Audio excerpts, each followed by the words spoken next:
Hi, I'm Dan Schmitt. I do a motorcycle racing TV show, Team Chicago Challenge. My email is teamdan45@gmail.com. My website is teamchicago.tv. We're at Manny's. We're in Villa Park, or this could be Elmhurst, that could be Villa Park, but right across the street from MCC Motorcycle Center. And this is where the Norton Owners Club has their meeting. And a good number of people that race to Santa Fe, we're involved with Santa Fe, or motorcycle enthusiasts have come to this Legends thing. I'm going to go around the table, get comments out of everybody. And I'm also going to dig up some old footage. The late, great Bill Road shot at one of the Legends. And I'm going to use some of those interviews that he put together. And you're going to learn more about the people that raced at Santa Fe, people that flat track race, people that have been as lucky as me, because I've got to race over now 50 years, more than 50 years, and I still intend to do a few more races coming up. So anyhow, let's check out what's going on at the Legends 2023. Don't forget my email, teamdan45@gmail.com. We are on St. Charles Road, just west of 83. Let's jump back to the past. My friend Jim Viverito is going to open our get-together. I wrote a little thing. This is kind of, I don't know, it's kind of strange in a way, but it was some thoughts that I had, and that's why this ugly old thing is sitting here. So let me call over. Everybody, this ain't no ballet slipper. It's a skid shoe. A hot shoe for the left foot only. The steel point of the left leg outrigger that gives American flat track racing its a unique three-point stance. Two wheels in a shoe, man and machine together as one. It doesn't matter if you had it made by a man named Ken or a fellow named George, or if it was dashed in the garage out of the hacked-off end of an old Buick's bumper. A flat tracker is as naked as a newborn without it. It's the essential tool of the trade, the catalyst that binds the rider, the bike, and the track to form the sport we call flat track. And with apologies to you motocross and road racing guys and enduro guys, you really can't call yourself a motorcycle racer if you've never worn one of these.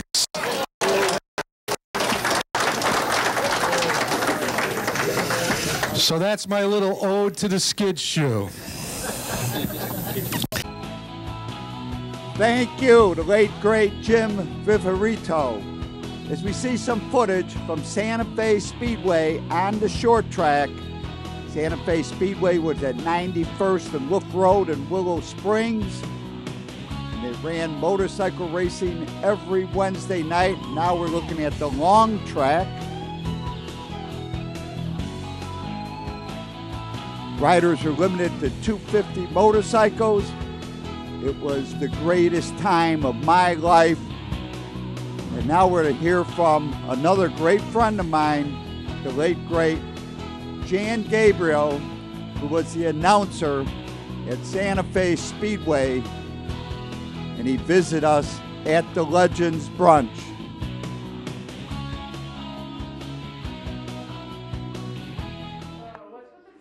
It would be surprising to me if you wouldn't see a national number 1 or 2 or 3 or 4 on a Wednesday night, and it was true. But the backbone, the true backbone of Santa Fe, were two groups of people, and not necessarily in this order, but there were a lot of local riders. Billy Wilt as an example, who hated it when I called him Billy. Danny Schmitt, Al Bloom is here. The Olliges, I remember them from Wisconsin. Billy O'Brien, and a host of others. The real backbone of Santa Fe Speedway. So everybody played a role. Everybody was a different personality, brought a little something different to the races at Santa Fe Speedway.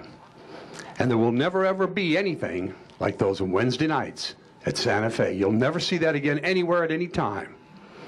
So if you have a little piece of that somehow, a photograph, a piece of film footage, a poster, anything, treasure it, because they were, in fact, very extraordinary times.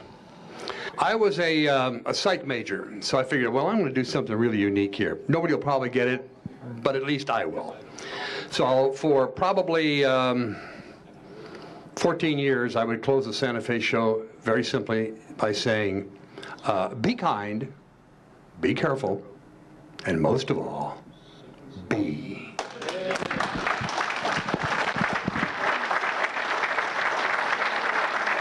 Thank you, the late, great Jan Gabriel. As we see the action on the TT track at Santa Fe Speedway, they would run TT racing maybe twice or once or twice a month during the season on Friday nights.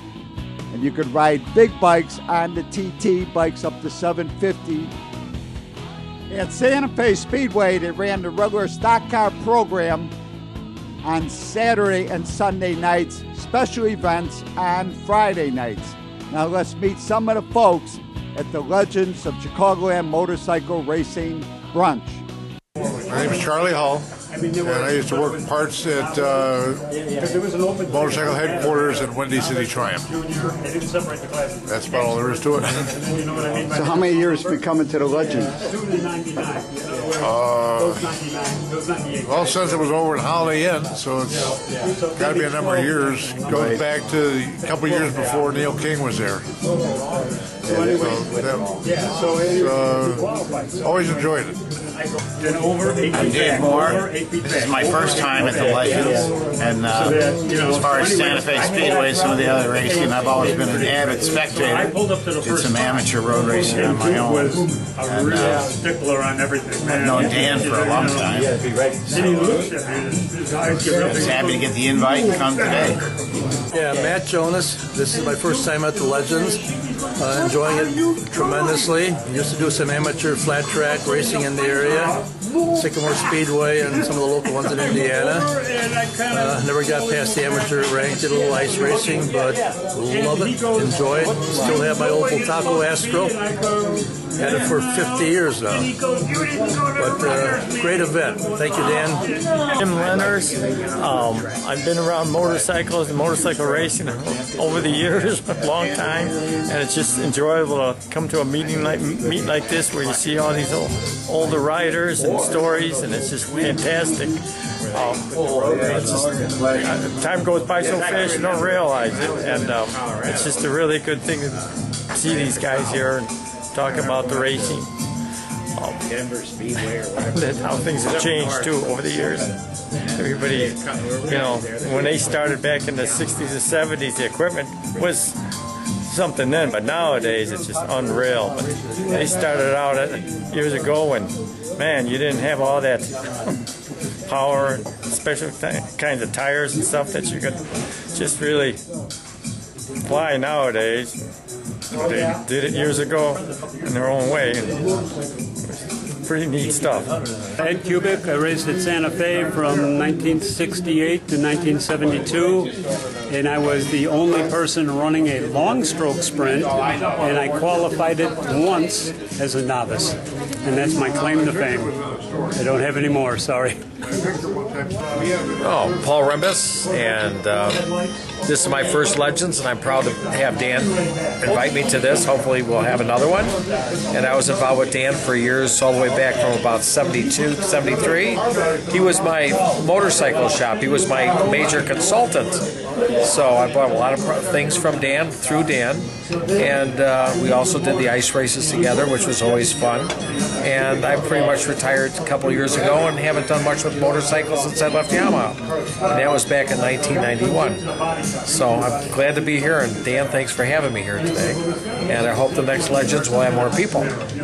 So keep those blasts going out, those email blasts going out, Dan, and we'll try to contact people and get people here. I will. I'm Thom Mackey. This is my wife, Elsie. We got married in '77, but I was in the Maywood Mustangs. We ran the races at Santa Fe Speedway. And so when we got engaged, she worked the back gate, so admission, and in those days you had to be a member of the AMA. And I remember telling her, if somebody comes up to you and you say, are you a member of the AMA? And the guy says, no, but I want to rejoin. And I said, what the guy ever says, that the first thing you say to him is, when did you get divorced? Because when you get married, sell your motorcycle, you get divorced, you get your motorcycle again. We did the motorcycle races. I was tech inspector, sometimes timer, and she scored. Then you stand in the center infield and you write the numbers down on the clipboard as they go by. And she was not really interested in any riders. If there was a problem with maybe a tie or something, the referee, Duke Olliges, would always go over to Elsie and say, what did you have? Because she didn't care, she had no favorites. We became part of the central region of the AMA for professional races, and we went from anywhere from Minnesota down to Houston. We traveled as a group, 10, 12 of us. And so we got involved with Legends a long time ago because of our connection with the motorcycle group, and we're glad to see it's back also. And we hope we have a better crowd. It snowed today. Let's hope we have a better crowd next year. Thank you. Crazy Art here, lover of motorcycles, love to attend the event and talk to all the people here who have so much history and knowledge and experience. So it's great to reminisce and look forward to see what the future's going to have. Thank you, Dan, for throwing this. Thank you, ladies and gentlemen. And 3 days earlier, on Thanksgiving Day, a group of us gathered to honor the Rock, the symbol of the first automobile race in the United States of America. And Art gave a presentation pointing out the greatness of belonging to motorcycle clubs and automobile clubs. Hi, Crazy Art here at the Rock with Dan Schmitt and other motorcycle and vehicle enthusiasts. Is here to celebrate the first car race in North America in 1895, and it used to be at the Rock right over here, but the Rock is missing, but we're still here. I just want to tell everyone to support vehicle and motor enthusiasm and join a club, support a club. You always talk about the clubs, you want to know what's going on. There's a lot of great clubs here in Chicagoland. Let's keep motorsports alive. Every year I like to go to the Norton Club throws the motorcycle show, the vintage show at MCC on St. Charles in '83, and they've been around for over 25 years throwing that thing. They've got great events with great people. Over 30 years now. Yes, showing things. They've had wonderful guest speakers. They talk about travels and adventures all over you'd like to do. And recently I joined a BMW club, and they promoted an English girl named Elspeth who drove around the world in the 70s on her BMW motorcycle. So that was a wonderful experience there, and you learn things new all the time. Other car clubs, I'm always here to promote cars such as the Studebaker Avanti. Ever since I saw my first one in 1964 on the way going to look at the new Mustang that was just coming out. I read about it in Popular Mechanics, about the technology behind the car, having disc brakes, a built-in roll bar, fiberglass body which wouldn't rust. You could get them with a Paxton supercharger, which had gobs of energy back in the early 60s. And I seen one on the street. I saw the beautiful curves of it, and it had square rectangular headlights, which nobody had square rectangular headlights back then. So I fell in love with the car back then. I still love them. It's a great car club, and I'm also in the Nash Metropolitan Club. One year, from out of the blue, we get these beautiful warm hoodie sweatshirts, and my wife Deborah loved it. It's nice and warm and cozy, and what a treat just to being a member in that club. You've got the Corvair Club and Larry Claypool, who threw the wonderful orphan car picnics out in Aurora and in southwestern suburbs there, where you see all these unique vehicles that you never saw before in your life, and they're so cute. Just like the Nash Metropolitan. It was like the first promoted American economy car. It was imported from England, 1,500 cc's, 3 on a tree, and it's so cute you could find parking everywhere. And Lois Lane had one. No, Lois Lane had, oh yes she did, and she also had a full-size one too and stuff like that. There's one on Andy Griffin too, the guys pull up. I don't know how they fit in the car, but I've successfully fitted 5 people in one car, and I don't know why they think I'm crazy, but I drove around the block one day with my buddies on the sidewalk, and I says, don't worry, if they call the cops, no one's going to believe there's 5 guys in a little toy kiddie car driving around on a sidewalk around the park. So it's a great little vehicle and stuff like that. So you're going to have me invited to the Elvante Club somewhere, and I'm going to do a show from that. That would be fantastic, yes. I do know a lot about the land speed record, and I could fill them in. Andy Granatelli. And little things. Avantis, if you look at the sleek design with a minimum of chrome on it, and it's just got a small like radiator underneath the front bumper, like Corvettes have the same trouble with overheating. Studebaker found out about a chemical in Germany that would help cool the engine down in the oil. STP. STP. They brought it over to do that. Not only would it cool the engine down, but if you had an engine with excessive miles and clearances were bad and your engine was puffing a little blue smoke, you could throw some STP and it would help you out a little bit and stuff like that. Besides the Norton Club that throws the great shows, the BMW Club that has great speakers also. I'm also in the Studebaker Club, and they promote all Studebakers, which who would believe that one of the big car companies in the United States would just go, out of business in 1965. And when they went under, so many people loved the Avanti. They kept it going for another 35, 40 years, and they brought them back. And they built them out of fiberglass in South Bend. Beautiful little handcrafted luxury performance car. And that's so. I hope I didn't leave any clubs out, but support your local club. Look, you go to dinner somewhere, it's going to cost you 15, 20, 30 bucks or something. You can join a car club for that. You can get in contact with friends and other people and learn things and get help with your vehicles, especially if you have a collectible classic car or motorcycle. It helps out, and you got great friends and camaraderie.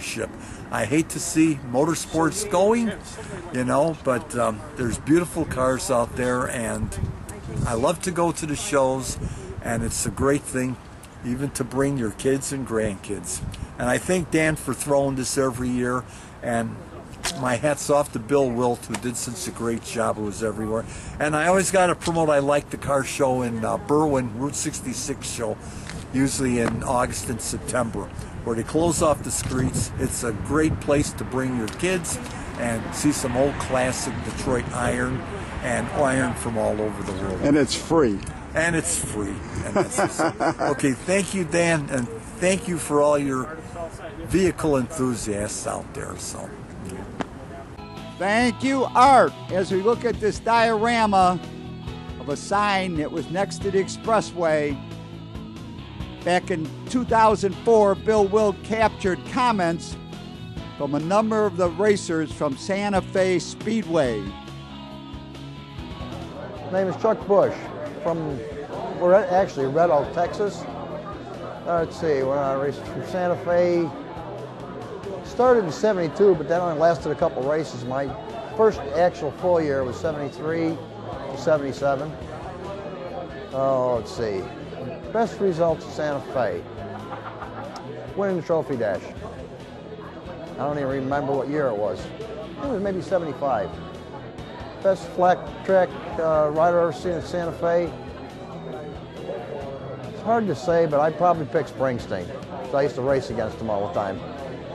Let's see, I like Santa Fe's long track. Probably be best because I won at it a few times. More thing I'd like to say about Santa Fe, it was a lot of fun. Used to go there every week. It was a blast.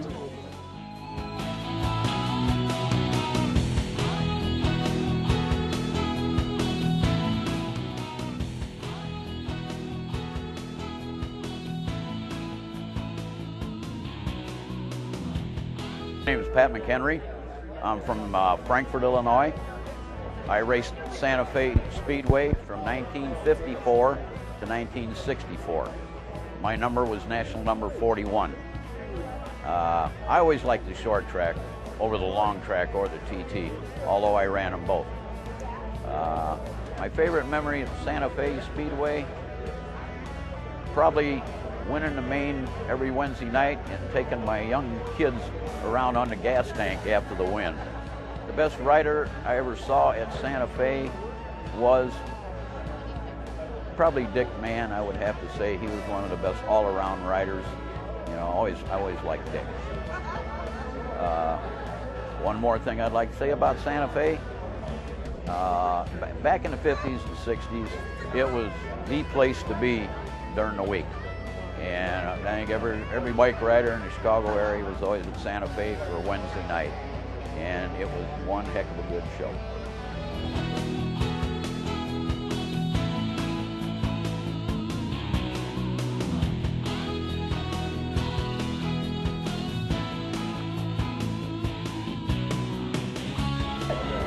My name's George Mack, and I'm from Chicago.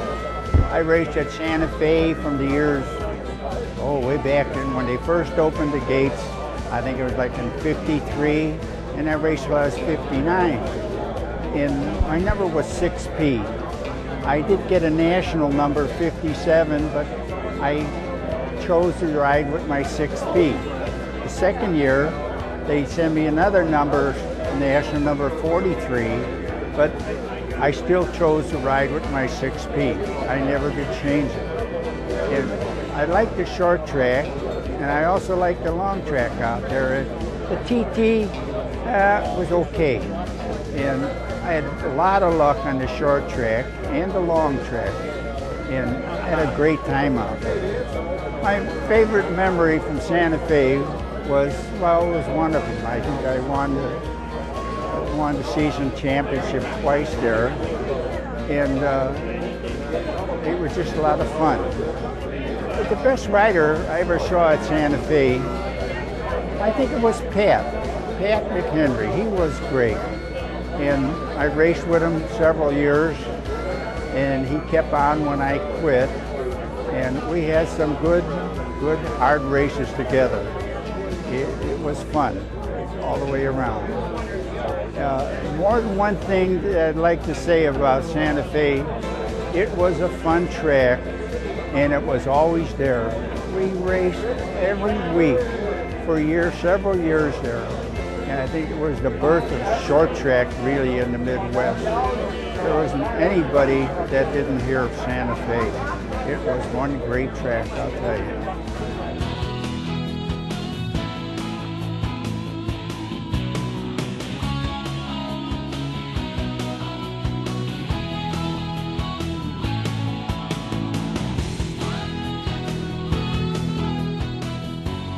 Okay, my name is Duke Olliges. I'm from Elgin, Illinois. I officiated races at Santa Fe from 1955 until closing. My favorite rider, oh boy, I guess was Neil King. Best flat track racer I ever saw race at Santa Fe Speedway, I would say be a toss-up between Gary Nixon and probably Carol Ressweber. I always liked the short track better than the long track.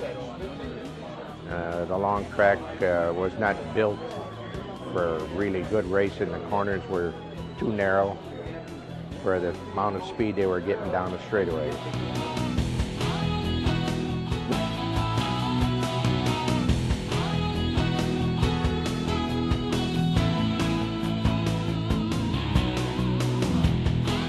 Hi, my name is Ray Smith.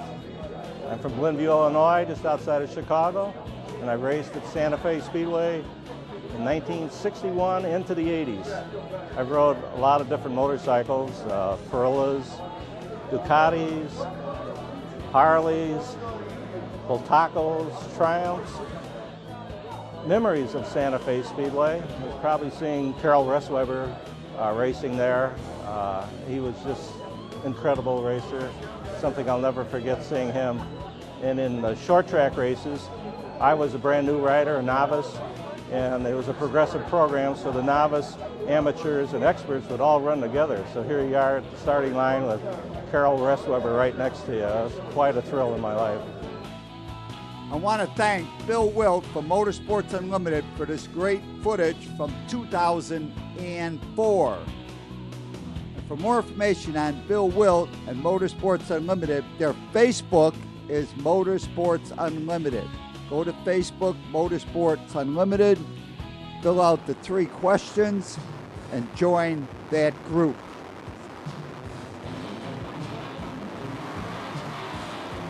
To contact me, and I'd love to hear from my audience, it's teamdan45@gmail.com. And remember, you can always search on YouTube with Dan Schmitt Motorcycle Racing for great motorcycle racing action. And I highly encourage you to visit the World of Motorcycle Museum here in Winamac, Indiana, 4 miles south of North Judson on Indiana Highway 39. Give them a call first at 574-896-3172. It's a great trip and a great collection of motorcycles. And I invite you to pick up a copy of the Team Chicago History Package. It's at Rich's Yamaha in Lockport, Illinois. Give them a call first at 815-838-8130. Their website is richesyamaha.com. Pick up your Team Chicago History Package.